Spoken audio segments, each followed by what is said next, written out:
अभी आपने देखा जो हमारे पैनलिस्ट थे उनके बीच की बातचीत से लग रहा है कि ये मुद्दा सबसे ज्यादा छाया रहेगा पश्चिम बंगाल के चुनाव में। लेकिन ये मुद्दा छाया रहेगा या छाया हुआ है तो किसके फायदे में जा रहा है? लक्ष्मण जी, सबसे पहली बात दुर्भाग्य है कि बंगाल एक समय पर जो सबसे समृद्ध राज्यों में था भारत के, आज की तारीख में काफी पिछड़ गया है। और ऐसे में बंगाल की इकोनॉमिक स्ट्रक्चर को एक पूरा रीबूट चाहिए, एक रीसेट चाहिए। अगर आपसे मैं आज पूछूं, आपके दर्शक भी जो देख रहे हैं, बंगाल में कोलकाता के बाद एक अगला बड़ा शहर बताइए। शायद दार्जिलिंग सिलीगुड़ी के बाद कोई नाम भी नहीं बता पाएगा कोई ऐसा बड़ा शहर। आसनसोल, दुर्गापुर, लेकिन अब वो चमक नहीं रही जो एक समय पे हुआ करती थी। इतना बड़ा राज्य, भारत में से कई सारे राज्य हैं। जी माफ कीजिएगा, भारत में ऐसे कई सारे राज्य हैं जहां पर राजधानी के अलावा बाकी कुछ दिखता नहीं है किसी को। हाँ, तो जब आप उन राज्यों के चुनाव के लिए बुलाएंगे, मैं तब भी बात उनके बारे में भी बात करेंगे। लेकिन आज क्योंकि हम बंगाल के बारे में बात कर रहे हैं, तो मैं बंगाल की बात करना चाहूंगा कि इसमें अभी मैं I am not going into party politics yet, but Bengal का दुर्भाग्य ये है कि बंगाल में इतनी प्रतिभा होने के बाद भी बंगाल आज बैकवर्ड स्टेट्स में माना जाता है। ईस्टर्न पट्टी के जो बैकवर्ड स्टेट्स है, बंगाल की गिनती उनमें होती है पर कैपिटा इनकम के हिसाब से। तो ऐसे में जब हमें मुद्दे डिस्कस करने चाहिए थे, नौकरियां, रोजगार, इंडस्ट्री, ये सारा चुनाव किन चीजों पर आ गया है? ये सारा चुनाव आ गया है एसआईआर, बांग्लादेशी इन्फिल्ट्रेशन, बंगाली अस्मिता, हिंदू मुस्लिम पोलराइजेशन।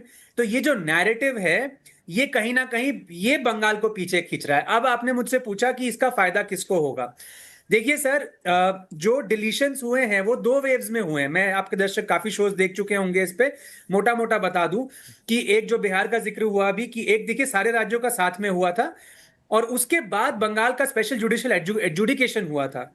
तो जो पहला राउंड हुआ था, अगर उसको हम छोड़ दें क्योंकि वो सभी राज्यों के साथ हुआ, तो जो एडजुडिकेशन प्रोसेस हुआ था, उस एडजुडिकेशन प्रोसेस में जो दो बड़े बेल्ट्स थे जहां पे नेट डिलीशन सबसे ज्यादा थे, तो उसमें कुछ इलाका बीजेपी का भी था और कुछ इलाका तृणमूल कांग्रेस का भी था। ये बोलने में मुझे कोई गुरेज नहीं है। तो अगर मालदा मुर्शिदाबाद जिसे हम कहेंगे, जो जहां मुस्लिम काफी बड़ी संख्या में पाए जाते हैं, ये बॉर्डर का इलाका है, तो वहीं जो साउथ 24 नॉट 24 परगना है जहां मथुआ समुदाय पाया जाता है, नामशूद्रा जिसको बोलते हैं, ये भी ऐसा इलाका है जहां नेट डिलीशन ज्यादा है।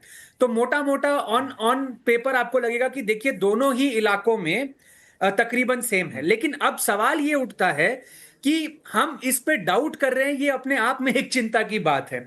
और अगर हम डाउट कर रहे हैं और हम ये कह रहे हैं कि ये टारगेटेड है, तो फिर ये बताना मेरे लिए बहुत मुश्किल है कि ये किसको फायदा करेगा, किसको नुकसान करेगा। प्राइमा फेसी ऐसा लगता है कि दोनों ही बेल्ट्स में डिलीशंस हुई हैं।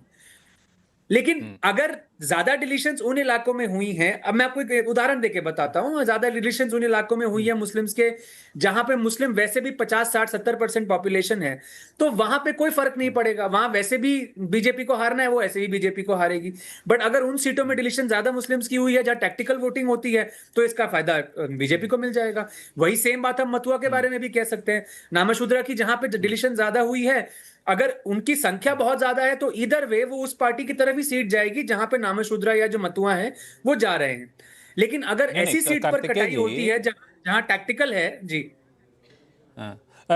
गणित ये लगाया जा रहा है कि वैसी सीटों पर ज्यादा डिलीशन हुआ है और नंबर ऑफ डिलीशन उतना ही है जितना कि भाजपा की हार का मार्जिन था। सर लक्ष्मण जी, ये आप मार्केट्स के व्यक्ति हैं, ये तो बहुत ही सिंप्लीफाइड एक एनालिसिस हुआ ना। ये हम कैसे कह सकते हैं कि वो जो मार्जिन है उसमें ज्यादा किस किस तरह का वोटर है?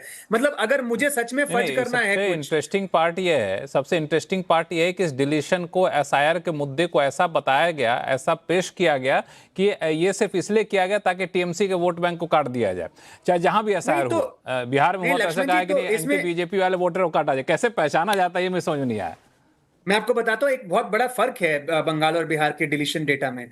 अगर आप देखिए कि अलग अलग स्टेजेस पे कितने डिलीशन वोट हुए, बिहार में पहले स्टेज के बाद जो डिलीशंस थे वो नेट डिलीशन थे, मतलब वो नेगेटिव था। वो एसआईआर से लेकर जो ड्राफ्ट पहला आया तो उसमें बिहार में तकरीबन 8.3% लोग कटे। लेकिन जब फाइनल रोल आया तो उसमें एडिशंस हुए, जो एपेलेंट प्रोसेस था, तो बिहार में नेट नेट अंत में 2.5% का इजाफा हुआ। बंगाल और गोवा दो ऐसे राज्य हैं जहां जब पहले स्टेज के बाद घटाई हुई, उसके बाद भी जब फाइनल स्टेज आया तब भी वो नेट में नेगेटिव ही था।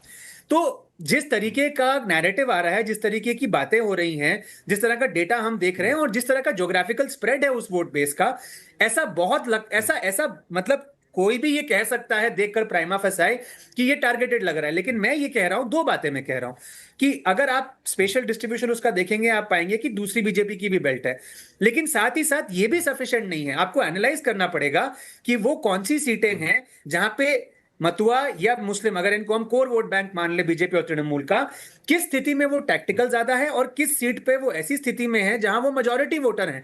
तो उनके डिलीशन से फर्क ही नहीं पड़ना चाहिए अगर वो मेजॉरिटी वोटर है। और जहां टैक्टिकल वोटर हैं वहां उनके कटने से फर्क पड़ेगा, और वो बीजेपी को पड़ेगा, तृणमूल को पड़ेगा। इसके लिए तो और डेटा आपको क्रंच करना पड़ेगा। तो एक आखिरी सवाल आपके पास पूछूं, फिर मैं देवजानी के पास जाऊंगा कि आपके हिसाब से कार्तिकेय, ये एसआईआर का मुद्दा और इसके तहत करीब 90 लाख से ज्यादा वोटर का नाम कटने का मुद्दा, वो किस पार्टी को फायदा होगा, किसको नुकसान, साफ तौर से कहना मुश्किल है, राइट? कहना मुश्किल है। और मैं तो 90 लाख में ये बोलूंगा, जो आशुतोष सर ने जैसे कहा कि जो ज्यादा प्रॉब्लमैटिक है, वो जो आखिरी 27 लाख लोग छूट गए हैं वो ज्यादा प्रॉब्लमैटिक है, क्योंकि वो 60 लाख की जो सूची थी वो एडजुडिकेशन के लिए गई थी। और एडजुडिकेशन का प्रोसेस ऐसा था कि जो बेंचेस थी वो ओवरवर्क थी, और क्योंकि वो ओवरवर्क थी तो अंत में जो रिजल्ट आया कि देखिए लगभग 50% को हाँ कर दिया, लगभग 50% को ना कर दिया। फिर सुप्रीम कोर्ट ने कहा कि देखिए 23 अप्रैल को चुनाव है, 2 दिन पहले तक जो क्लियर हो जाएंगे उनको आप वोट देने का दीजिए, आप अनुमति दीजिए। आज मैं पढ़ रहा हूं कि सप्लीमेंट्री लिस्ट आई है, उसमें जो ये नया प्रोसेस बना है उसमें कुछ 500 या 600 लोगों की असेसमेंट हुई है और तकरीबन 140 लोगों का एडिशन हुआ है। ये तो मतलब मजाक है बेसिकली। तो आप देखिए कि जिस तरीके से प्रक्रियाएं चली हैं, तो कोई भी व्यक्ति जो समझता है थोड़ा सा लॉ प्रोसीजर, वो बोलेगा कि ये इतनी त्रुटियां कैसे आ रही हैं कि पहले जज कुछ बोलते हैं, फिर इलेक्शन कमीशन कुछ बोलता है, फिर जज कुछ बोलते हैं। यहां तक मैं भी कह रहा हूं कि ये ऐसा स्पेक्टिकल नहीं होना चाहिए था। लेकिन क्या हम ये कह सकते हैं कि इसका नुकसान बीजेपी को होगा या तृणमूल को होगा? ये मुझे लगता है कि मेरे पास इतनी जानकारी नहीं है मैं कह सकूं। प्राइमा फेसाई जो मुझे समझ में आता है मैंने आपको बता दिया। हालांकि मुझे नहीं पता कि इससे फायदा किसको होगा, किसको नुकसान, ये किस लिए किया गया, कौन छूट गया, कौन जुड़ गया। लेकिन आशुतोष जी की बातों से एक चीज मैं सहमत हूं, क्योंकि मैं भी राजनीति शास्त्र का छात्र रहा हूं कॉलेज के दिनों में, और संगीत रागी तो राजनीति शास्त्र के प्रोफेसर ही हैं, कि लोकतंत्र की बुनियाद यही होती है कि एक वोट भी नहीं छूटनी चाहिए, भले ही आपकी प्रक्रिया कितनी भी लंबी क्यों ना। प्रक्रिया लंबी हो गई, ओवरबर्डन्ड है बेंच, इस वजह से हम नहीं कर पा रहे हैं, ये एक थोड़ा सा दुखद होता है, किसी का भी वोटर क्यों ना छूट जाए। देवजानी, मैं इसको दूसरे तरीके से आपसे पूछना चाहूंगा कि जब इस एसआईआर के नैरेटिव को पेश किया गया तो एक आम धारणा ये बन रही है कि एसआईआर इसलिए किया गया ताकि एक तबके के वोट को काटा जाए, टीएमसी के वोट बैंक को काटा जाए। तो इससे एक दूसरा पक्ष ये भी जाता है कि उनके वोटर ज्यादा एकजुट होंगे, अच्छा मुझे काटने की कोशिश कर रहे लो, और हम जाके एकजुट हो जाते हैं। दूसरा पक्ष कहेगा अच्छा चलो उनके तो बहुत सारे वोटर कटे गए हैं, थोड़े से निश्चिंतता आ जाती है। तो ये